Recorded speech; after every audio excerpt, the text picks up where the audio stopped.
আল্লাহ তাআলার নামের মধ্যে একটি নাম আছে আল বাতেন, যার অর্থ হলো লুকিয়ে থাকা বা অদৃশ্য থাকা। It's not possible for human capacity. কোনো মানুষের পক্ষে সম্ভব নয় যে দুনিয়াতে থেকে আল্লাহকে দেখা, কিন্তু আল্লাহ তাআলা সব দেখেন। আল্লাহ তাআলা এত অদৃশ্য থাকে, কিন্তু আল্লাহ তাআলা সব বিষয়ে খেয়াল রাখে। আল্লাহ তাআলা সবকিছু দেখে।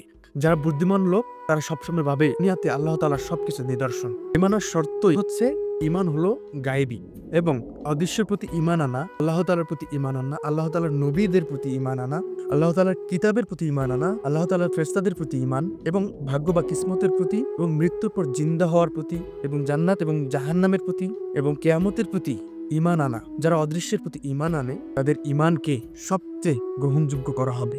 আল্লাহকে দেখতে পাওয়া জান্নাতীদের সবচেয়ে বড় আশা এবং আকাঙ্ক্ষা। আল্লাহ তাআলার কাছে দোয়া এবং আল্লাহ তাআলার কাছে চাওয়া, আল্লাহ তাআলা যেন আমাদেরকে সবাইকে জান্নাতে প্রবেশ করায় এবং আল্লাহকে দেখার সৌভাগ্য করে দেয়। আমিন।